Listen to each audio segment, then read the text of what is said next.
Ya, bueno, como ya me conocen, yo soy Camila, enfermera en formación, y como parte de esta formación tengo que hacerles una capacitación.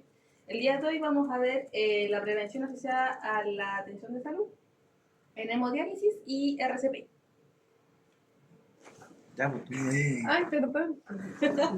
Bueno, primero que todo hay que saber qué son las IAS, y son infecciones locales o generalizadas de una persona que se adquiere como consecuencia de atención de salud y no está relacionada con su propia enfermedad. Esta se puede contraer en un servicio ambulatorio, que sería en este caso, o hospitalizado, y se considera como un efecto adverso y daño no intencional de la práctica médica. Hay que tener en cuenta primero que todo la cadena de transmisión de una infección, teniendo en cuenta que primero va el reservorio, que puede ser de un objeto inanimado, ya sea de los monitores, de los insumos, de lo que se ocupa, y de un objeto animado. Luego está la puerta de salida, que puede ser cutánea, genital, digestiva, conjuntiva y respiratoria. Luego está la vía de transmisión, que puede ser por contacto, aerosoles y gotitas. Luego está la puerta de entrada hacia el huésped, que sería también cutánea, genital, digestiva, conjuntival y respiratoria. Y ya luego estarían los agentes patógenos, que serían parásitos, virus, bacterias, hongos y triones. Teniendo en cuenta la cadena de transmisión, hay diferentes estudios que llegan a la conclusión de que la mala técnica del lavado de manos, insuficiente aplicación de normas de esterilización y desinfección de los dispositivos, equipos de curación contaminados, elevación, tener muchos pacientes, desinfección, deficientes condiciones de aislamiento y seguridad biológica, son una fuente de mayor incidencia de IAS. ¿Ya? Y para mejorar, prevenir y combatir las IAS, hay que tener, un pequeño, la cadena de transmisión tiene que estar controlada. Buena cena. Bueno, las estrategias básicas de prevención y control de IAS, tenemos las precauciones estándar, las técnicas de asepsia, lavado de manos, antisépticos y desinfectantes, y desinfección de alto nivel, aislamientos y toma de muestras microbiológicas que se toman acá en la planta de agua, en los monitores, para prevenir las infecciones. Dentro de las precauciones estándar, estas tienen como objetivo prevenir la transmisión de la mayoría de los agentes microbianos durante la atención de salud. La transmisión cruzada entre pacientes por las manos de nosotros, del personal de salud, o el uso de equipos contaminados. Dentro de las precauciones estándar se considera la higiene de manos en base a productos con alcohol, el uso de EPP, higiene respiratoria y buenos hábitos al toser y estornudar. Esto también hay que educarlos a los pacientes, y también el uso siempre de la mascarilla. Limpieza y desinfección de equipos, de desechos y ropa de los pacientes, en este caso serían las mantitas que se le otorgan para que se tapen. El manejo cuidadoso de textiles y lavandería, y prácticas seguras de inyección y manejo de objetos cortopunzantes, y la prevención de accidentes cortopunzantes. Dentro del lavado de manos, si no me equivoco, esta ficha no está como en ningún punto de área limpia. Debería estar, porque es el lavado correcto de manos, el cual debería tener una duración entre 40 y 60 segundos. Y tenemos 5 momentos en los cuales debemos higienizarnos las manos. Y nosotros, como enfermeros y técnicos, somos los que tenemos más contacto con los pacientes, pero las guías del aseo, las auxiliares, también deben realizar este lavado de manos al ingresar al centro, antes de tener contacto con los pacientes, de llevarla a su unidad, antes y después de retirar los residuos, para evitar obviamente contaminación para ustedes y los pacientes. Este lavado de manos de 5 pasos consta antes del contacto con el paciente, antes de realizar cualquier técnica séptica, que eso ya lo realizaríamos nosotros los enfermeros y a veces los técnicos, al tener contacto con exposición de líquidos del paciente, ya sea vómito, si se hace deposiciones, o sangre, efectivamente, por ejemplo, si se hace una fístula. Después del contacto con el paciente y después de tener contacto con la unidad del paciente. ¿Sí? ¿Todo bien? Luego tenemos los elementos de protección personal, que estos tienen como objetivo evitar la exposición de fluidos corporales al personal durante la atención de pacientes. El uso correcto de los EPP y la higiene de manos asocia a una reducción bien considerable de las infecciones, y su uso incorrecto aumenta más las infecciones. Esto incluye la secuencia de retiro y su desecho, y cada pieza tiene una forma correcta de hacerlo, evitando siempre tocar la cara externa.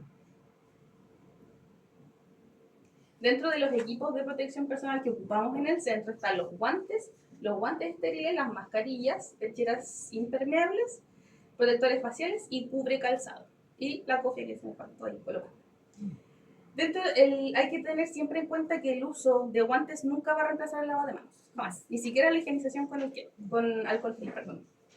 Este debe ser cambiado siempre entre pacientes y al manipular obviamente las secreciones, por ejemplo cuando los pacientes vomitan o cuando se pasan con sangre del tema de la fístula. Se debe utilizar siempre para la punción venosa. Yo sé que a veces nos cuesta un poquito como palpar a veces la fístula, pero debe ser siempre con guante. Y deben ser retirados siempre. Después se debe realizar un lavado de manos o una higienización de manos con alcohol gel. Los guantes estériles están obviamente previstos para su uso clínico de un procedimiento estéril, que en este caso sería el catéter. La mascarilla debe ser utilizada en todo momento, ya sea tanto por nosotros y por el paciente. Las pecheras impermeables están indicadas para un procedimiento donde se produzcan derrames o salpicaduras de sangre u otros fluidos de bajo o alto riesgo. Y los protectores faciales deberíamos usarlos, porque en caso que la fístula sea muy hipertensiva o el paciente de la nada vomite, deberíamos utilizarlo para prevenir algún tipo de infección. Y obviamente el cubre calzado debe ser utilizado dentro del centro durante toda la estadía que estemos en jornada laboral. Por otro lado está el saneamiento ambiental, que son los factores ambientales relevantes para la prevención de ellas, ya que tenemos acá el agua limpia, que está más que claro con la planta de agua que funciona, tener una buena ventilación, tener medios para el lavado de manos, ubicación de pacientes y medios de aislamiento, almacenamiento de material estéril y gestión de residuos médicos, ya sean los REAS. Por otro lado está la limpieza, desinfección y aseo terminal, teniendo en cuenta que la unidad del paciente es su monitor, el sillón, la ropa de abrigo y sus artículos personales.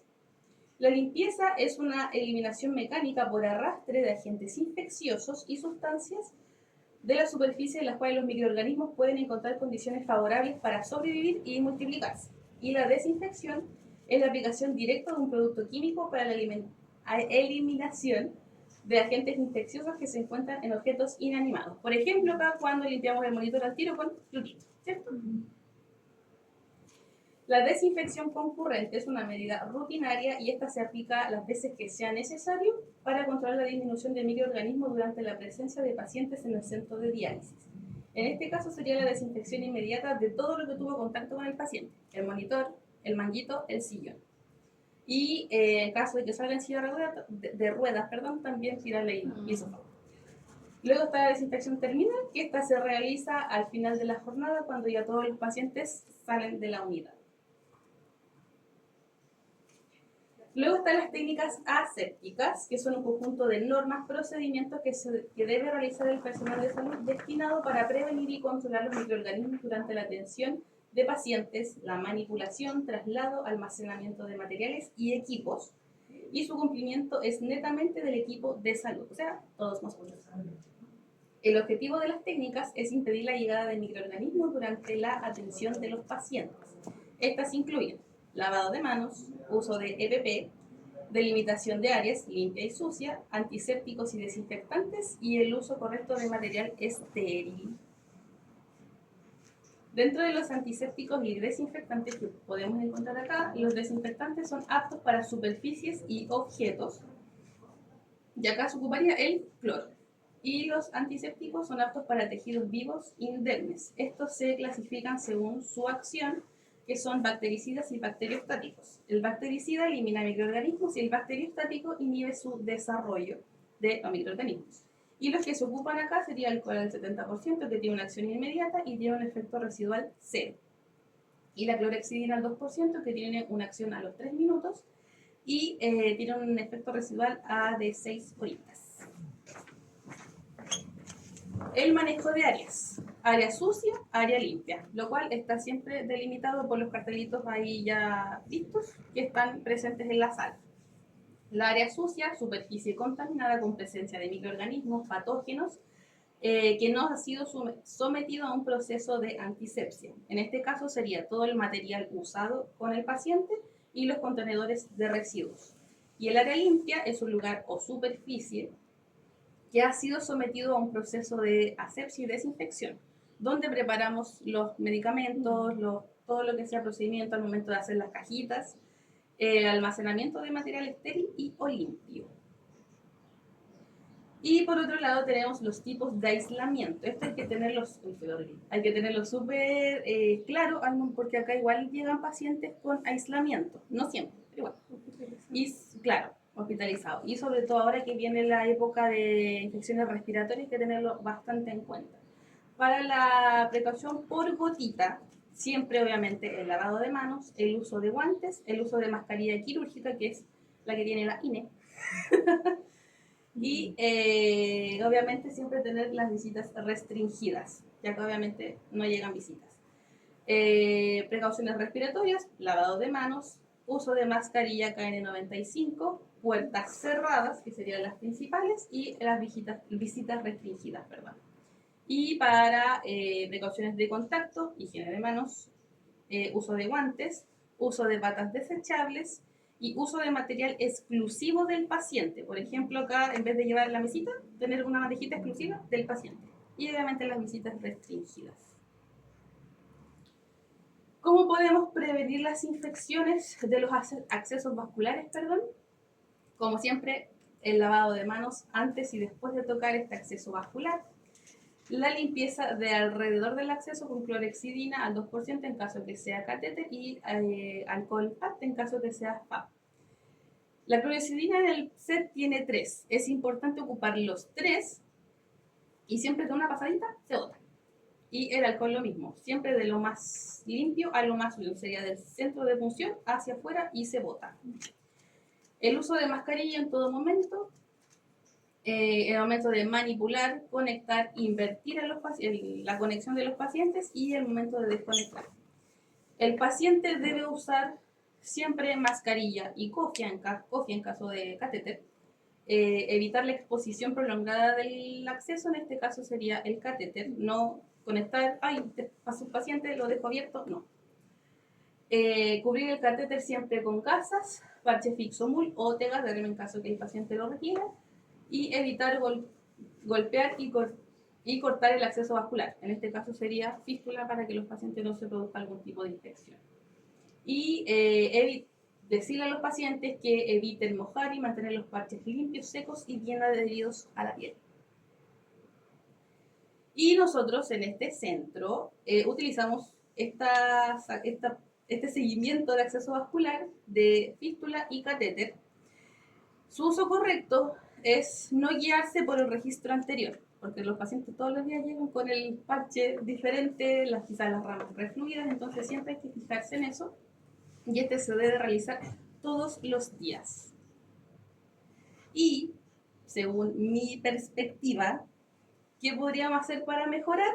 Si pasa algo, el paciente del tercero para acá vomita, hay que ir al fondo a buscar pecheras, guantes, podríamos colocar en la parte de la entrada de la sala estos dispensadores. No sé qué les parece para tener más accesible guantes, cofias, mascarillas y tórulas. Y tela micropor. Eso para finalizar. ¿No le parece? Es que siempre es necesario porque, por ejemplo, Marcelo